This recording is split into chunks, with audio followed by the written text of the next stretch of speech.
My mom is a very encouraging person, in a sense that for my siblings I grew up with, as well as myself, she has these huge expectations.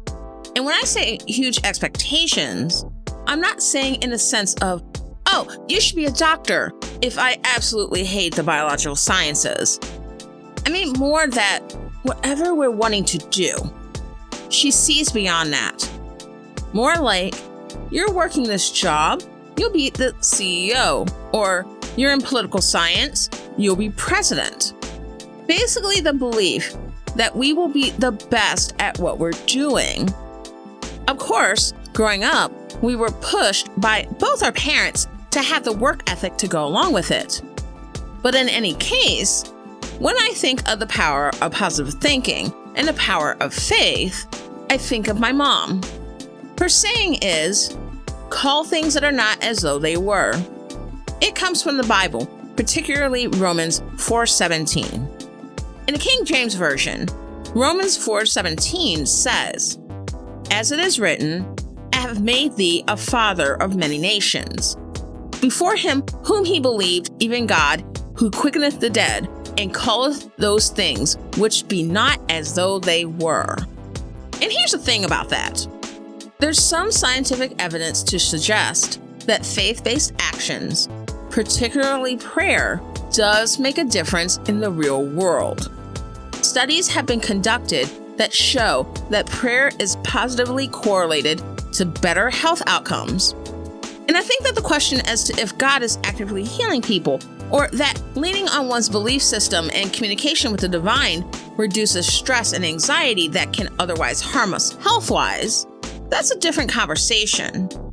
As a Christian, I personally believe that it can be a bit of column A and column B, but either way, whether you're a religious person or not, there's something to be said for the power of faith. Faith can be used for good things. Faith was instrumental in the movement for civil rights for Black Americans. It is made of the character of a number of profiles encouraged throughout history. But sometimes, a lot of times, such faith can be used for evil. What we have faith in is just as important, even more so in some cases, than simply having faith at all. The truth also matters.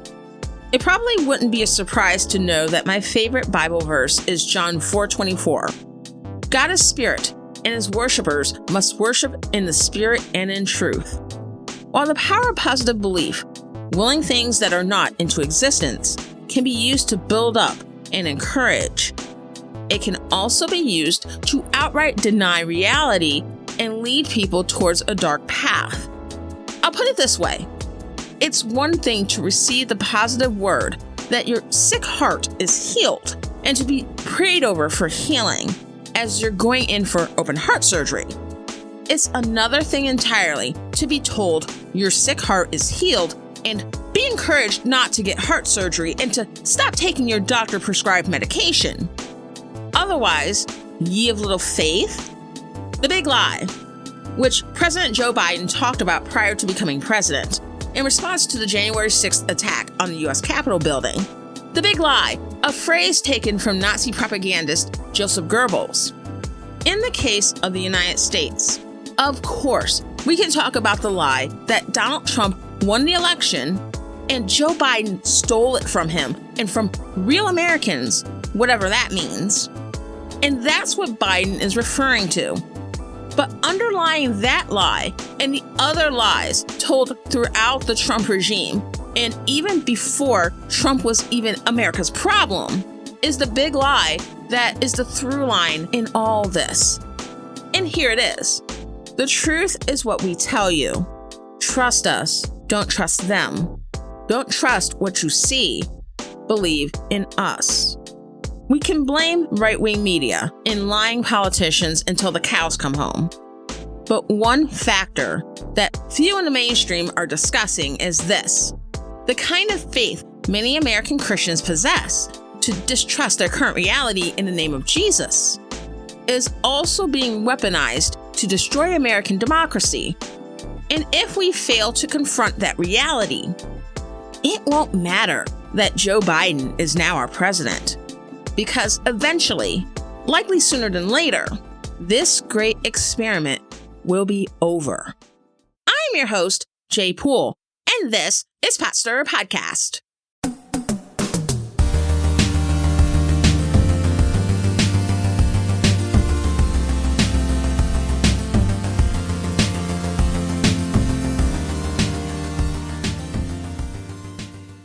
Welcome to Pot Stirrer Podcast, where politics, religion, and history collide, and it's not always polite.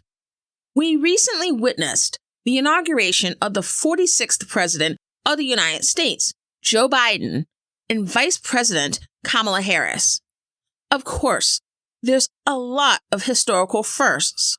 Joe Biden as the oldest president inaugurated. Kamala Harris as Vice President is the first woman elected to national executive office in the United States. She is also the first woman and is also of Black Jamaican and South Asian descent. The first in her role who graduated from a historically Black college or university, or HBCU, Howard University, and the first from a Black Greek organization, Alpha Kappa Alpha, or AKA. The first and second spouses are also notable. Dr. Joe Biden will be the first First Lady to continue working outside the home while her spouse is president. Doug Emhoff is the first second gentleman and the first Jewish spouse of a national executive. In a lot of ways, the presidential ticket that has now been inaugurated represents the rich diversity of our country. That representation is not complete, to be sure, but it's amazing to see. And President Biden, to his administration's credit, took no time getting straight to work. He is focused on the COVID-19 pandemic, keeping on Dr. Anthony Fauci and unleashing him from Trump-imposed constraints, and elevating the science behind the virus to inform and structure what will hopefully be a more comprehensive response to the pandemic. Biden also signed 17 executive orders on his first day, mostly aimed at overturning executive orders and other actions made by the Trump regime. Biden's first day executive orders included rejoining the Paris Climate Agreement and the World Health Organization, a pause on Trump's border wall, the cancellation of the Keystone Pipeline, and an effort to reunite 500-plus children caged in refugee camps with their parents, many of whom have already been deported, a reversal of the anti-Muslim travel ban, extending DACA for undocumented immigrants who came to the U.S. as children, an extension of a moratorium on evictions, extended student loan deferments, the dissolution of the 1776 Commission designed to oppose the teaching of critical race theory, multiculturalism, and diversity in schools, and much, much more. This new administration is, in a lot of ways, a repudiation of its predecessor, focused on science, public health, climate change, diversity, economic relief, most things the Trump regime was not, and actively opposed. Biden has also been firing a lot of Trump cronies that were installed in a number of government agencies to gum up the works and have refused to hand in their resignations now that a new sheriff is in town. Does this mean that Joe Biden and his administration is beyond criticism? Definitely not. I get that there will be opposition to some of the efforts of the president and congressional Democrats, especially from Trumpists in several federal agencies and the quarter of the judiciary that Trump appointed, not to mention other conservative judges that were in place prior to the Trump regime. At the same time, it's important to remember that Biden is, to his core, aggressively centrist. So, will I criticize him when it's needed? Yep. But Jay, President Biden is doing the best he can. Why criticize and give fuel to the other side? I have maintained consistently that the centrism, really the center-right politics of the third way Democratic Party of the past 25 plus years, is part of the reason why our country is in the situation it's in, with an increasingly right-wing Republican Party, ineffective opposition, a deeply fractured society in what is essentially a failed state. The Third Way Democratic Party, ushered in by Bill and Hillary Clinton in the early 1990s, left the impoverished working class and middle class with no way to truly advance their economic interests. That iteration of the Democratic Party sought to go as far right as possible in order to win back former Democrats and independents who left the Democratic Party in order to support Ronald Reagan in the 1980s. Rather than take the long view and understand that the people that remained Democrats at that point were the majority in this country, they would fight for the next 28 years and counting to gain the votes of those who had no desire to come back and alienate even more Democratic voters.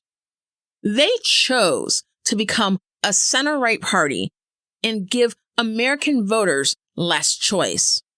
Progressives today are trying to drag the Democratic Party back so they can support and execute solutions that will truly help the poor, working, and middle class of all stripes. Centrists like Biden need to realize that to remain viable, the party needs to be willing to embrace more progressive solutions that work for the people as a whole, not their wealthy benefactors. Americans need to have choices in each election that actually make sense. I'm still not sure if Joe Biden truly understands the magnitude of the problems we're facing with a society suffering from a pandemic and economic collapse, and a GOP beholden to extremists prone to violence. You cannot compromise with bad faith actors, and that is who the Democrats are dealing with on the other side of the aisle. Look at Minority Leader Mitch McConnell, who got up in front of his Senate colleagues and publicly blamed Donald Trump for the attack on the Capitol. Yet, while Majority Leader, he refused to reconvene the Senate during the remainder of Trump's term to consider the House's article of impeachment. Then, once Trump is out of office and he's now Minority Leader, he votes with 44 other Republican senators to not move forward with the Senate removal trial because now Trump is out of office? What? When you are dealing with bad faith actors, there is nothing to cooperate with. You can only govern without them and improve the messaging, letting the American people know that the trolls they elected to Congress are trying to keep them from the relief, safety, and justice they desperately need. Ultimately, what I want to see happen here in the U.S. is that we preserve and expand democracy, stamp out the scourge of white supremacy, create systems of true equal opportunity and equal justice, and build a government that provides the people with tools they need to live happy, healthy lives and give back to their full potential.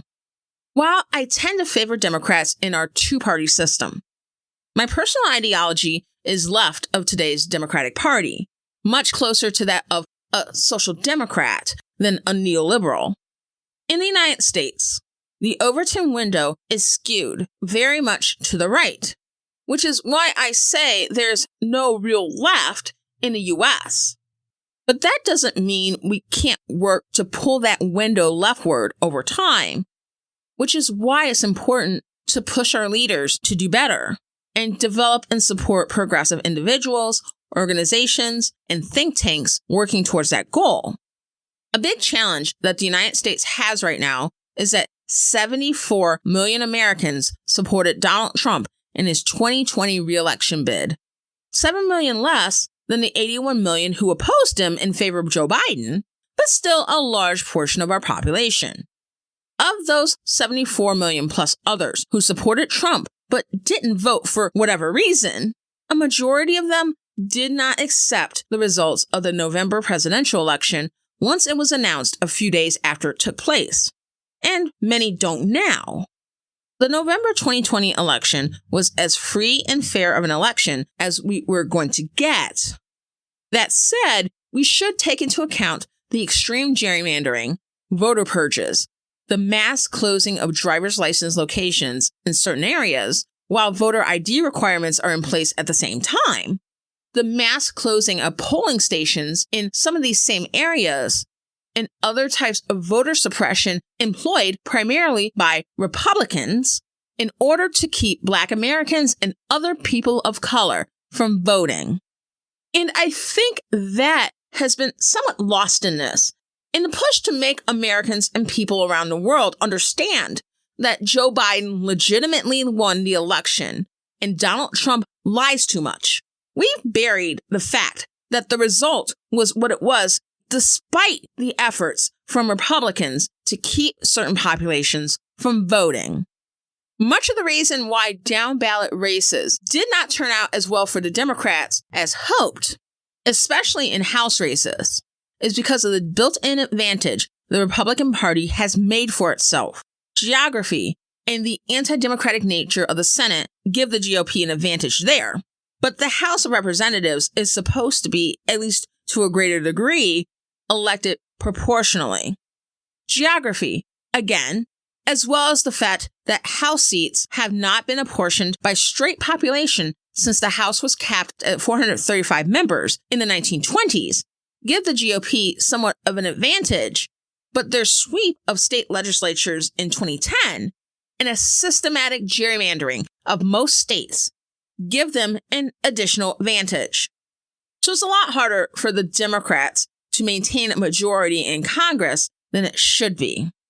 Watch as Republicans on a state and federal level continue to try to disenfranchise voters and skew state legislatures as well as Congress in their favor, and make an even more concerted effort to solidify minority rule.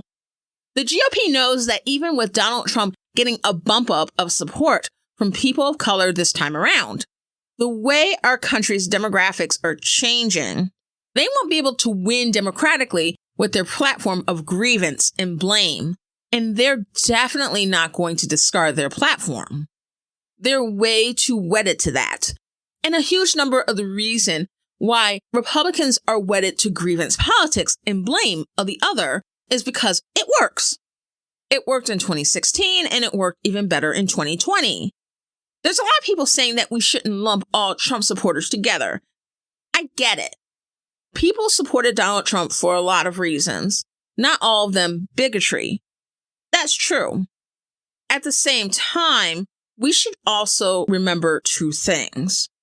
First of all, while a case can be made that people voted for Donald Trump in 2016 as an anti-establishment candidate, he had 4 years worth of work that we could evaluate by the time 2020 rolled around. His regime had a political record that lent support to the gross and bigoted language he used to discuss people of color doing things he didn't like, protesting police brutality, vocally opposing his harmful policies, challenging him on his politicization of COVID, and in some cases, existing or trying to exist on U.S. soil. His regime had a record showing his disdain for other marginalized people, such as the LGBTQ plus community and women. And he was definitely no friend of the poor. At this point, there is no excuse. Secondly, even in 2020, and especially in 2020, Donald Trump was clear about who he was. Even the apolitical and the politically unaware could not avoid hearing him talk or tweet. Yet, 74 million people thought that none of the issues I discussed, which were just the tip of a huge, horrifying iceberg, were a deal breaker. Even if you hate Democrats with every fiber of your being, there were other options. There is no excuse. Does that mean we need to wage war on all Republicans or even all Trump supporters? No. But what it does mean is that Trump supporters need to be made to accept their share of the responsibility for why we're here as a country. We need to stop with these stories in the news about why people voted for Donald Trump. The reason why these "why do people support Trump" news stories have been written and broadcast ad nauseum is to make us feel better about living life alongside Americans who, at the very least, tolerated open bigotry and horrifying policies, in order to support a petulant wannabe dictator twice. We cannot move forward if we are not willing to tell the truth. And part of that truth-telling is being honest about who we are. The January 6th attack on the Capitol cost 5 people their lives as a direct result of the incident, and led to at least 3 others later dying by suicide. This was an insurrection that was intended to keep Congress from certifying the Electoral College results that were in favor of Joe Biden's election as President of the United States. And while the vast majority of Americans, on the whole, opposed the insurrection at the Capitol, Republicans were split. According to a poll conducted by YouGov the day of the attack, 62% of American voters see the attack as a threat to democracy. But there's a split by partisanship. 93% of Democrats view it as a threat to democracy, but only 27%, just over 1/4 of Republicans, see it that way. As for whether or not they approve of the storming, only 21% of registered voters approve of the insurrection, including 21% of independents and 2% of Democrats. But 45% of Republicans, a plurality, support the insurrection. Only 43% of Republicans oppose it. That's a problem. The Capitol attack was telegraphed. It should not have been a surprise. And it seems as we learn more that a number of people knew, including those in high places. The date was talked up by Donald Trump, Senators Ted Cruz, Josh Hawley, and others in the month leading up to it like it was going to be a war. Remember, the American Revolution was a war, and the day of, Trump encouraged the insurrection and delayed sending help to protect the Capitol and the people who were lawfully in there. Congress, staffers, and building custodial staff. While the majority of those present in Washington, D.C. to protest the election results were peaceful, driven there by lies, but nevertheless peaceful. A contingent of that protest became violent and sought to endanger the lives of congressional representatives and senators. These were not all poor, disaffected Americans suffering from economic anxiety. The seditionists who stormed the Capitol included current and former military, police officers, members of state legislatures and other state-level officials, business owners and executives, and even clergy.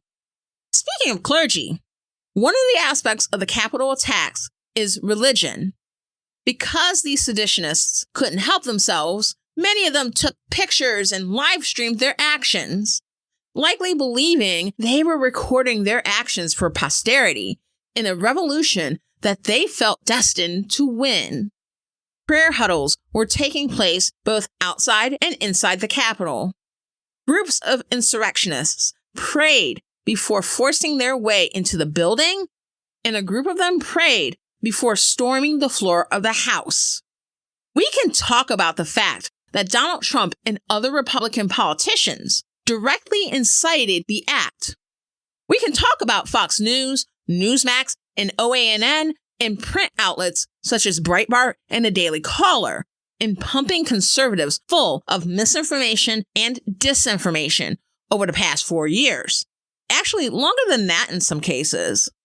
But one thing that the mainstream media is finally starting to talk about is the role of extremist Christianity in the January 6th attack.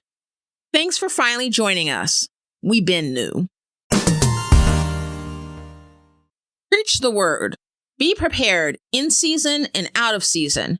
Correct, rebuke, and encourage with great patience and careful instruction. For the time will come when people will not put up with sound doctrine.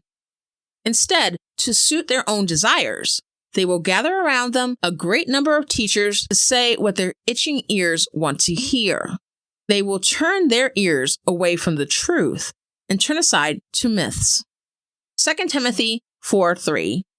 Recently, a number of news stories and opinion articles have been written about the influence of extremist Christianity, generally evangelical Protestant Christianity and traditional Catholicism, in the January 6th insurrection at the U.S. Capitol.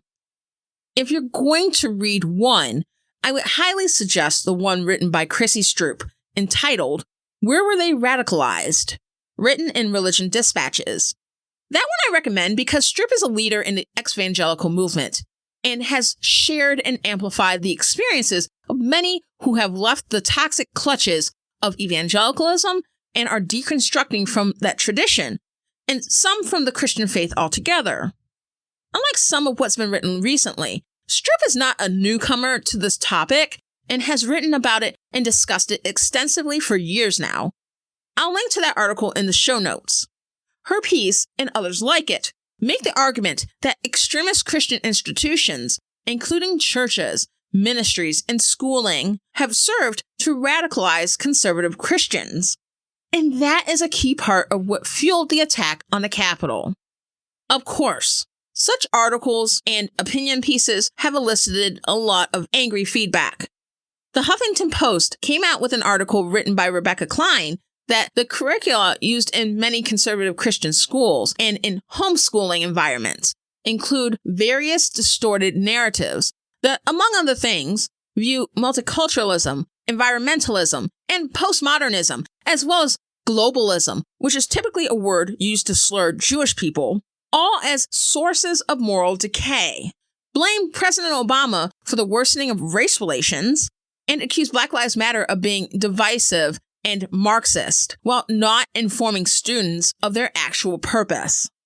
Klein argues that the indoctrination of children in Christian education over the past several decades, using such distorted materials, helped lead us to the events at the Capitol. That article is pretty good as well, and I will link to it in the show notes. The Christian Post then wrote a screed in response, and I call it a screed because the authors did not address the points made by Klein in the Huffington Post article, or the fact that she was pulling from the texts themselves. They instead leaned into the conservative Christian victimhood narrative while decrying leftists and progressives, and accused the Huffington Post of slander.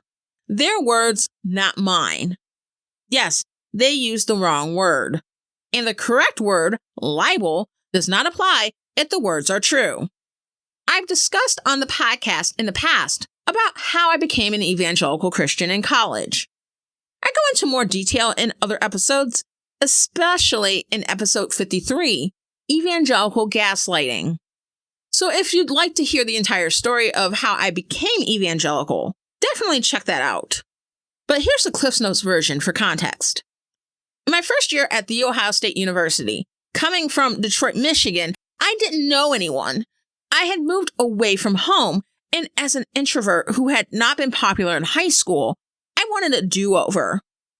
I was approached by street preachers who I would later find out were from World Harvest Church, a local charismatic megachurch led by televangelist Rod Parsley. I soon made friends who were also Christian and got involved in campus ministry, first joining Chi Alpha, a group associated with the Assemblies of God. Then later on in the same school year, I ended up moving on to InterVarsity Christian Fellowship, a global campus ministry group, which had a chapter at Ohio State. I was a part of that for all 4 years of undergrad. I also attended World Harvest for close to 2 years before attending a small independent church plant just blocks from campus. But what I haven't talked about, at least on this podcast, is a personal story that is related to this time in my life. It's not something I'm proud of. The reason I share it here is because it's an illustration of how the culture of conservative Christianity, in this case evangelicalism, can go very, very wrong. So to give a little bit of additional background,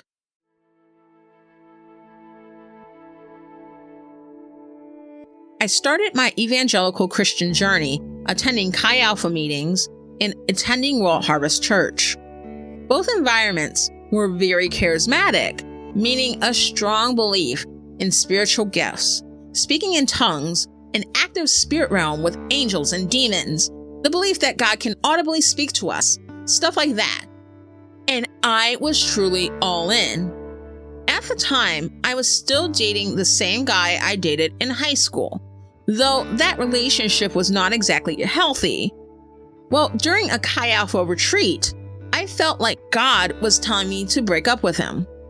I wasn't happy in the relationship at that point, but at the time, I struggled with my self-worth and I feared being alone.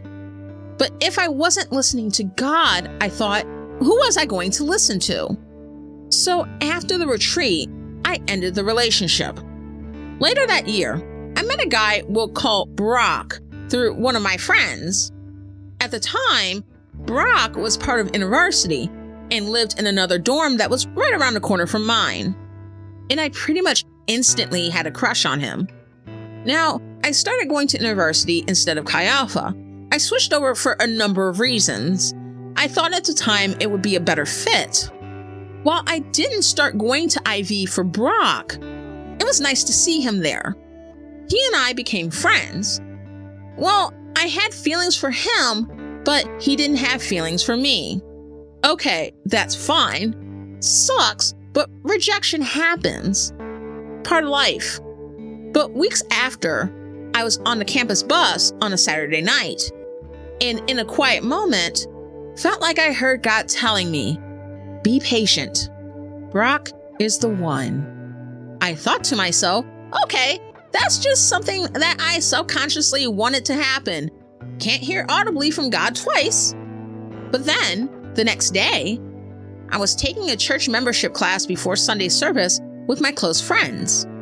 The minister teaching the class began telling a story about God telling her who her husband was. The man who she felt would be her husband didn't get this memo, but she had kept believing that God would bring them together. And ultimately, they did end up together and getting married. The timing was too perfect. Boom! Confirmation. So I stayed friends with Brock. Deep inside, I felt that one day he would come around and God's word to me would come to pass. I had other friends whose stories of becoming coupled and married were similar. And at the time, everything I did outside of classes and work was related to evangelicalism.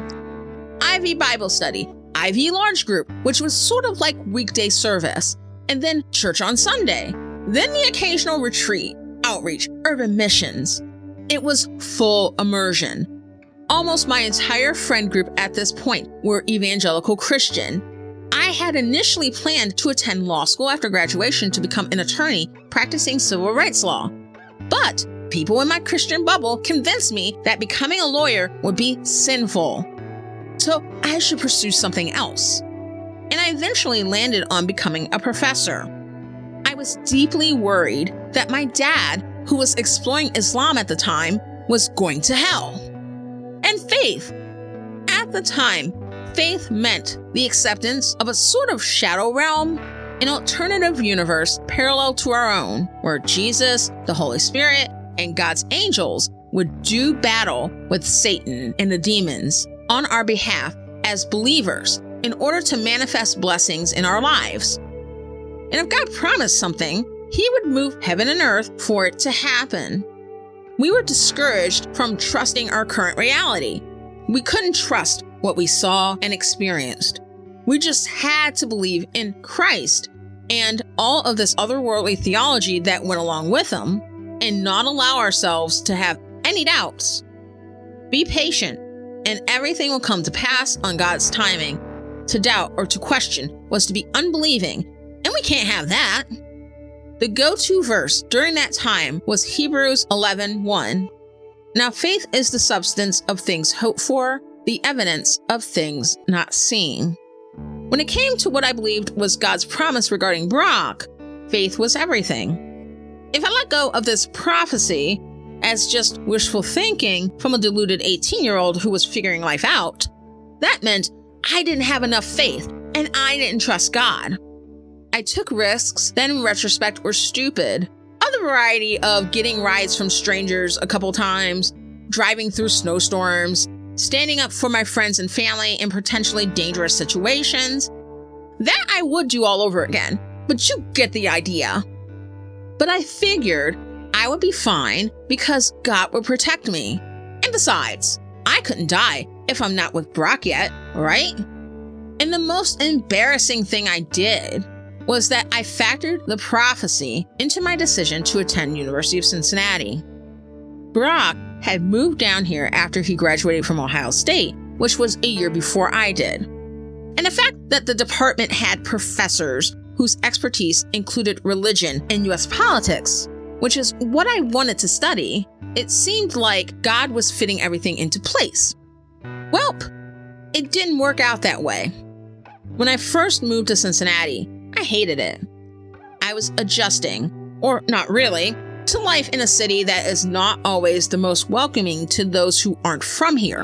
And this was without the immersive evangelical bubble of undergrad.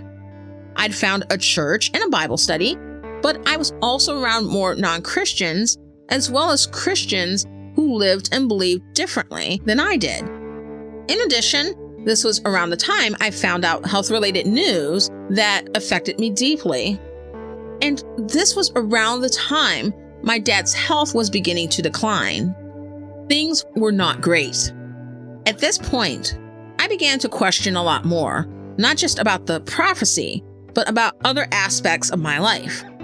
From as far back as I can remember, a part of me has been a very analytical and rational person. I had suppressed that quite a bit in my undergrad, but at this point, I was using that part of myself more in my graduate studies and in my interactions with others who believed differently from myself. Does the theology I've been taught make any sense at all? And what if my understanding of what it means to be a Christian and my understanding of God and his effect on our lives is completely wrong? Obviously, things weren't working out with that prophecy either. Brock never magically developed feelings for me, but that wasn't the only issue. There was a period of time where we were hanging out a lot, and I began to realize that while Brock had some good qualities, we were not compatible as people. And even if we did become romantically involved, it would never work out. And this wasn't a slight against Brock, it was just reality. But while initially the questionable theology and the misplaced faith got me thinking this prophecy would happen, it continued after a certain point due to the sunk cost fallacy.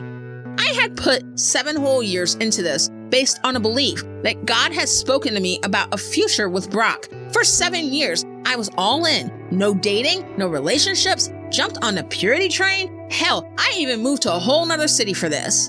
If I acknowledged that maybe I was wrong and I was deluded and I was being pathetic and all these years were a waste, that would be embarrassing. Everyone will think I'm a joke, a laughingstock. I can't show my face anywhere. And then what? My dad died in October of 2006, the day before Halloween.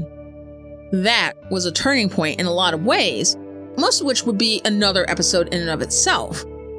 But relevant to this story, one of the things that really hit me was that my dad, who I was extremely close to, would never be able to walk me down the aisle. I had wanted him to be there, but now it would never happen. He always wanted me to meet a nice guy and see me get married and know I'd be okay. Yes, it's a traditional, patriarchal concept, to be sure, but that was who he was, and I was daddy's little girl. In grief, I felt that because I had been all in on this prophecy that was illogical, made no sense, and was not tethered to reality, I cheated my dad out of that moment. And at that point, I was over pausing my life for anything else. So it was at that point I told Brock I needed to end the friendship. And at that point, I finally let go of the prophecy. It was the best decision I ever made. Making that decision, as well as deconstruction from evangelicalism more generally, gave me my life back. I did not blame Brock. You like who you like, everyone has that agency, and no one owes you a date or relationship. To make a long story short, time, support, and therapy helped a great deal. I learned to love where I live, which is a lot easier to do when your thoughts of a city aren't clouded by disappointment and sadness. I learned to value my existing friendships more, and gain more confidence in myself. And that helped me to become a whole and healthier person. And now I'm married to the love of my life, Chuggles. We'll be married for 10 years as of this August. If these more difficult parts of my life hadn't happened, I may not have met him. And just for that, I would do it all over again. My faith is ever evolving. For ex-evangelicals, people who have left evangelical Christianity, there's deconstruction and there's reconstruction. At this point in my life, it's mainly reconstruction, but there's always things to deconstruct and wrestle with. Not everyone who leaves evangelicalism remains Christian. There are different landing spots, and even then, those are subject to change, and that's okay. For me, I've remained Christian, but that faith looks a lot different and a lot more grounded in reality than the faith I had at 18, and subject to change. When I think about the escalation and persistence of Christian extremism, the Brock story comes to mind for me for a couple of reasons. On a high level, it illustrates in a real way how religious radicalization happens. Whether we're talking about Christianity or Islam or some other faith, extremist religion tends to prey on people who are struggling, oftentimes with direction, self-worth, or other issues, and gives them something. You get a community of other people who are willing to teach you, to help you grow in your faith. You get compatriots who are learning along with you as well. You get tasks to fill up your time, a holy book, or supplemental materials to read or listen to, and share your insights with others who can guide you on the correct insights. You might engage in retreats with your group, or you go out and recruit other people so others can be a part of your community.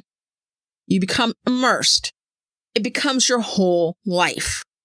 Over time, you're taught a different way of seeing the world, a way that might be a bit distorted from what you've always known. It's not readily apparent to outsiders, but it's rock-solid reality to you, the leaders you look up to, and your community as a whole. You may be called to change your plans for your faith, make decisions that don't make a lot of sense. That could be something like waiting on a particular person for years because you think God told you they were the one, or going to some remote island off the coast of India to preach to some isolated tribal community, or alienating your family and friends because they don't believe it's your job to save the world from a cabal of powerful pedophiles who meet in the non-existent basement of a random pizza joint, or training in a desert to set off a suicide bomb somewhere around the world, or shooting up a mall because you're afraid of white replacement, or storming the nation's capital because the amoral president you believe is the chosen one failed to get reelected. It's a lot like a cult. The United States is supposed to be a secular country in the sense that we live in a pluralist society with people who hold a number of different faiths and life philosophies and a diversity of practices. We also have a constitution that was written without mention of a specific religion, that enshrines the right to free exercise of religion and the protection from government establishment of religion. Yet, Christianity is so embedded in mainstream culture that it's hard for many of us to grasp that Christian extremism, like other types of religious and ideological extremism, is such a clear and present danger to our democracy. I wonder if 5 or 10 years ago, some of the terrorists who stormed the Capitol building on January 6th would have dreamed of doing such a thing. I'm not talking about the ones who organized it or who were longtime members of white supremacist and right-wing extremist groups. I'm talking about the ones who were living fairly normal lives just a few years ago. They were going to church every Sunday, going to Bible study or midday service during the week.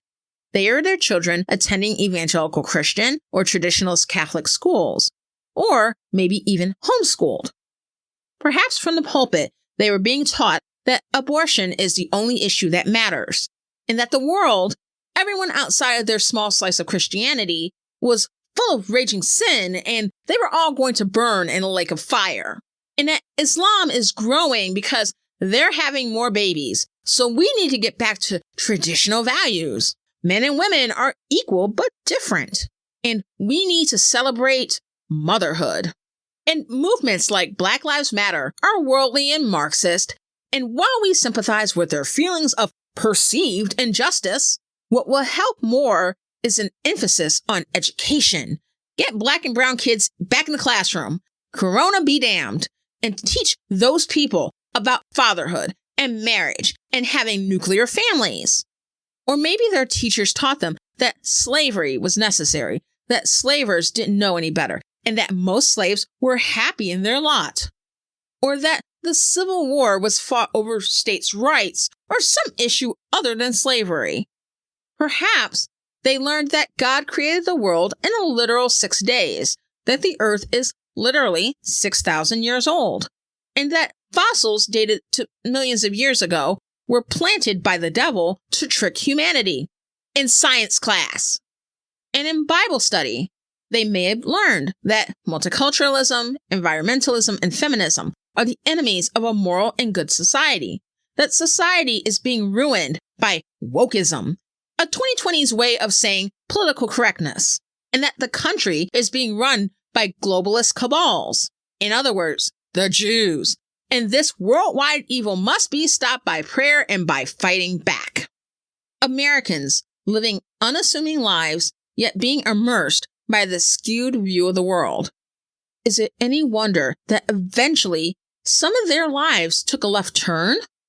Is it that much of a stretch from the theology and worldview taught by immersion in conservative Christianity to the world of QAnon? Yes, for many on the outside looking in, it's wild, it's whacked. But when you're already primed to believe in an alternate reality and your day-to-day reality isn't real, the foundation has been laid to go further and further down the rabbit hole of extremism. I say this not to make us feel bad for any of the insurrectionists.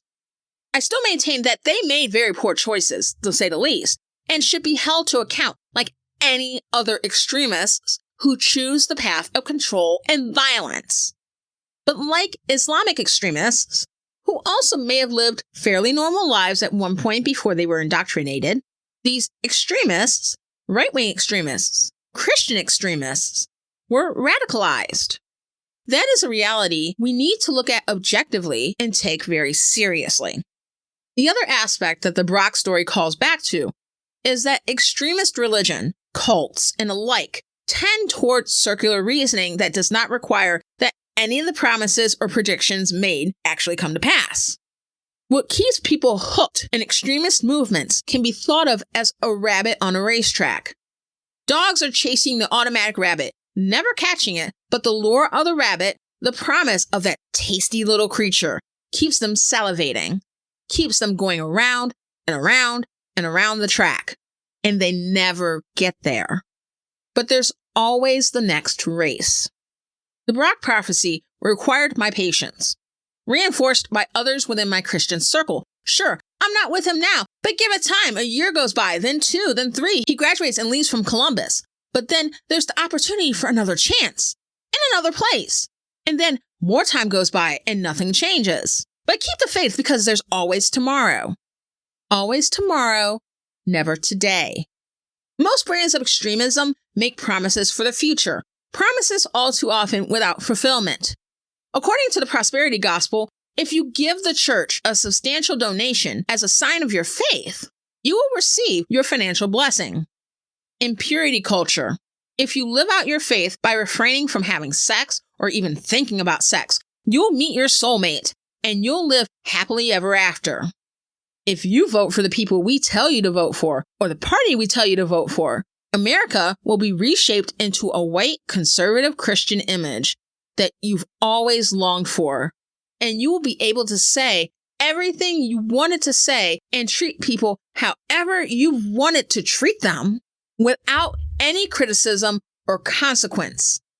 Yet in the church, there are a lot of poor people, a lot of single people who don't want to remain single, and a lot of bigots who have lost their jobs and their kids don't talk to them anymore. And yet they keep on giving, keep on abstaining, and keep voting for the same party even when an amoral, lying con man is on the ticket. And it's not that much of a leap from that to, if you keep supporting Donald Trump, he will usher in a new age where conservative Christians are in power, and he will turn the clock back on the diversifying of the United States. If you have enough faith and you don't live in fear, you don't need to wear a mask, and you don't need to worry about a virus that's just like the flu. If you attend Trump's rallies and pack together like sardines, you'll show the world how much he is supported, and you'll get him elected for a second term. Oh, the news just announced Joe Biden won? The media said what? The media said Joe Biden's president.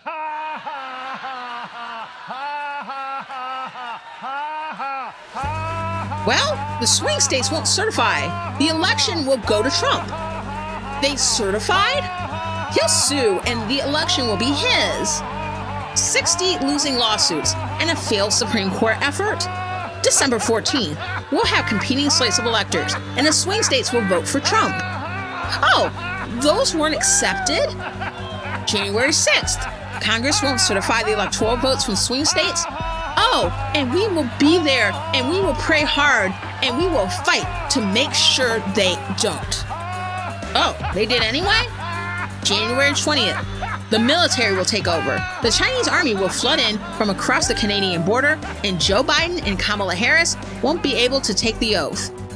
Oh, Joe Biden is not president, and Kamala Harris is now vice president. What? Trump says he will be back in some form. There's always tomorrow. Always tomorrow, never today. I'm not a cult deprogramming expert, so I'm not qualified to suggest what specifically can be done to de-radicalize Americans who are deep into extremist Christianity, QAnon, white supremacy, or any of the cult-like beliefs that have led to right-wing violence and terrorism in the United States. Obviously, preventing this indoctrination is ideal, which is tough to be fair. As a country, we want to respect freedom of religion, even religion that we might not be comfortable with or we might not agree with. But we also need to treat domestic terror, including terror coming from right-wing Christian extremism, like we treat Islamic terrorism and terrorism from any other source. But for those who are already indoctrinated, there does need to be some kind of off-ramp. I may not know what that off-ramp looks like specifically, but I do know this. That off-ramp must be paved with the truth. The truth sets us free.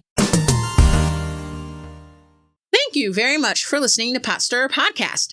If you enjoyed the episode, subscribe on Apple Podcasts, Spotify, Amazon Prime, or on your favorite podcast app. Go to potstirrerpodcast.com/download and you'll see the links. If you subscribe for free, you'll be able to access new episodes as soon as they're released. If you enjoyed the podcast, please give it 5 stars and leave a review. And I love to tweet, so follow me on Twitter @PotStirrerCast. I'm Jaye. Let's fight for America's future because freedom is not free.